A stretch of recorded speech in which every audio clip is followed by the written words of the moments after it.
අපි මේ ඉන්නේ ගලෙන් බිඳුණු වැව උපුල්දෙනිය කෝන් නැව කියන ප්‍රදේශයේ. මේ ප්‍රදේශයට අපි ආවේ මී ගහක් සොයාගෙන. වසර 200කට වඩා පැරණි මී ගහක් සොයාගෙන.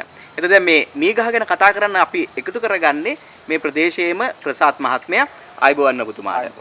දැන් මේ දැන් අපිට වටපිටාව පේනවා වෙල්යායක් තියෙනවා. ඒ වගේම පොඩි ලඳු කැලෑවක් වගේ තියෙනවා. මේ ප්‍රදේශයේ දැන් ඔබ මේ ප්‍රදේශයට එන ඔය අතීත අත්දැකීම් එක බැලුවම මී ගස් කොච්චර විතර ප්‍රමාණයක් තිබ්බද? අතීත අත්දැකීම් එක බැලුවම මහත්මයා මේ ප්‍රදේශය ගත්තාම විශේෂයෙන්ම මේ කුඹුරුයායේ මී ගස් මට මතක ඇති 25ක් 30කට 50කට වගේ කිට්ටු වෙන ප්‍රමාණයක් තිබුණා. නමුත් අර කාලෙත් එක්ක මිනිස්සු වගා බිම් සංවර්ධනය කිරීමත් එක්ක ඒ තිබුණ මී ගස් සමහර ඒවා කැපිලා විනාශ කියන ඒ විදිහට වත් කරලා තිනා. නමුත් අර මේ ශේෂ වෙලා තියෙන ඒ තිබුණ විශාල ගස් වලින් අවුරුදු 200කට පැරණි ගහක් විතර මේ ගහ මට හඳුන්වන්න පුළුවන්. මොකද මගේ කුඩා අවදියේත් මම මේ ගහ මේ විදිහටම දැක්කා. මම ශ්‍රී ලංකා කරන කාලේ අපි ඒක තරුණ විදිහට මේ කුඹුරේ ඇවිල්ලා ශ්‍රී ලංකා කරනකොට මේ ගහ මේ ප්‍රමාණයෙම මේ විදිහටම තිබුණා. ඒතකොට මට මේ ගැන ලොකු වයසක් තියෙනවා කියන එක මට පැහැදිලිව කියන්න පුළුවන්. මොකද මේ මගේ වයසත් එක්ක බලපුවම මේ ගහ කියන්නේ ඇත්තටම ඖෂධීය වශයෙන් ඒ වගේම මිනිස්සුන්ට අතීතයේ ඉඳන්ම තමන්ගේ එදින පරිභෝජනයට වගේම තමන්ගේ ඖෂධයක් විදියට ඒ ආයුර්වේද කටයුතු සඳහා යොදා ගන්න ශාකයක් නිසාම ඒක පූජනීයත්වයෙන් සලකනවා. ඒක නිසාම අපි දැනුවත් වෙලා තියෙනවා මේ මී ගහේ මේ දැව ගෙවල් වලට වෙන ප්‍රයෝජන වලට ගන්න හොඳ නැහැ කියන. ඒ කියන්නේ සාමාන්‍ය පන්සලක වාගේ පන්සල් වල වාගේ විහාරස්ථාන වල ඒ අවශ්‍ය දැව අවශ්‍යතාව වලට විතරක් ගත්තර කමන්නේ නැහැ කියන මතයක් තියෙනවා. ඒ කියන්නේ ඒ තරමට මේ ගහ මේ හරිම පූජනීයත්වයෙන් සලකන ගහක්. ඒ කියන්නේ ප්‍රයෝජනවත් ශාකයක් මේ පරිසරයට වගේ මේ පරිසර ජීවත් වෙන මිනිස්සුන්ට සත්තුන්ට. එතකොට දැන් කොච්චර ප්‍රමාණයක් මී ගස් තියෙනවද? දැනට මේ ප්‍රදේශයේ මී ගස් 15ක් 20ක් වගේ ප්‍රමාණයක් මේ අවට තියෙනවා මේ වෙල්යාවේ. දැන් කොහොමද මිනිස්සු මී ගහත් එක්ක කොහොමද එයාලගේ ආර්ථිකය මුදල් තත්ත්වය ඉහළ නංගන සදාමන වගේ දැන් මේ පාවිච්චි කරනද මේ සම්පත ගහත් එක්ක දැන් මේ අවුරුද්දකට වාරයක් මේ මී ගස්වල මේ පළ ධර්ම ගෙඩි හැදෙනවා.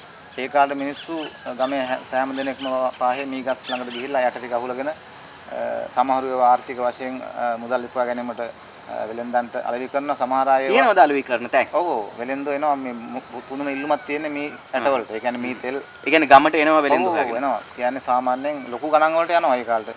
කිලෝ එකක් කීයක් විතර? සාමාන්‍ය රුපියල් 100ට එහා වගේ යනවා. ඒ වෙලෙන්දෝ මොන ප්‍රදේශෙ ඉඳන්ද එන්නේ? වෙලෙන්දෝ ගොඩක් එන්නේ නගර ආසන්න ප්‍රදේශවල ඉඳන්. ඒකෝට අනුරාධපුරයෙන් කාටගස්සවිලින් ගලින්බින ටවුන් එක වගේ එහෙම වෙලෙන්දෝ ඉන්නවා. ඊට අමතරව ඈතවල වුණොත් ලොරි වලින් වගේ ඇවිල්ලා කට්ටිය වගතු කරනවා. ඒ ආර්ථික වශයෙන් මුදල් උපයා ගැනීම වගේ මිනිස්සු සමහර කට්ටිය තමන්ගේ එදිනෙදා පරිභෝජනය. ඒ කියන්නේ මේ මිනිස්සු මී තෙල් හිඳිනවද? මී පැණි හදා ගන්නවද?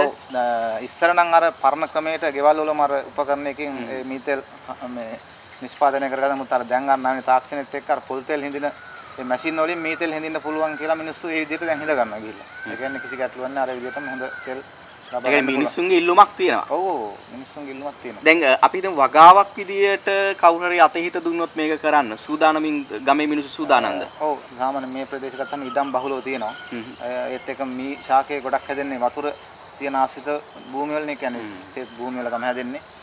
වැව් විශාල ප්‍රමාණයක් තියෙන නිසා වැව් ආශ්‍රිතව වැව් මේ කියන්නේ මේ වැව් තාවුල්ල අපිට ප්‍රයෝජන ගන්න පුළුවන් මේ වගාව මේ ප්‍රයෝජන මේ කියන්නේ වගා කරන්න. දැන් අවසාන වශයෙන් මොනවද කියන්න තියෙන්නේ මේ ගහ ගැන මේ ප්‍රදේශයේ සම්පතක් විදියට පාවිච්චි කරන්න දැන් ඔයාලා සූදානම්ද මොකද්ද තත්ත්වය? ඔව් ඇත්තටම අපි තරුණයේ විදියට උනත් අපිට දැන් අපි දන්නවා මේ අපේ අතීතයේ මේ ප්‍රදේශයේ තිබුණ ඒ දේවල් දැන් නැති වීගෙන වගේ යන තත්ත්වයක් තියෙනවා. නමුත් අපි ඒකේ තියෙන ප්‍රයෝජනය ඒකේ තියෙන ගුණාත්මක භාවයයි ඒක දැනුවත් වීම තුළ අපිට හිතෙනවා මේක අපි නැවත මේ ශාකයේ මේ වගා කරලා අපේ ඉඩම් වල අපේ වැවුතාවුල්ලක වගේ රක්ෂිත එක වගේ වැවටත් ප්‍රයෝජනයක් වෙනවා. ඒගොම මේ විදිහට මිනිස්සුන්ට ප්‍රයෝජනයක් ගන්න පුළුවන් විදිහට වගාවක් කරන්න මිනිස්සු දැනුවත් කරන්නත් බලාපොරොත්තු වෙනවා. වගේ මම විශේෂයෙන් අදහස් කරලා තිබුණා. දැන් ඔබතුමාලා මෙතන ඇවිල්ලා මට මේ අපි මේ දැනුවත් කිරීම කරන්න ඉස්සරනත් මම හිත මේ අදහසක් කරලා තිබුණා මගේ ඉඩමේ මේ වගා කරන්න මම. හරි එහෙමනම් අපි මේ අනුරාධපුරයේ මී ගහ හොයාගෙන ආපු ගමන දැනට නතර කරනවා. පස්සේ අපි නැවතත් සාකච්ඡා කරමු කොහොමද මේ ප්‍රදේශයේ පුරාම මී ගස් කොහොමද විසිරලා තියෙන්නේ කියලා. ඔබට දැනෙනවා ඇති මී ගහ ජාතික සම්පතක් අපිට ඒක ප්‍රවර්ධනය කරන්න පුළුවන්.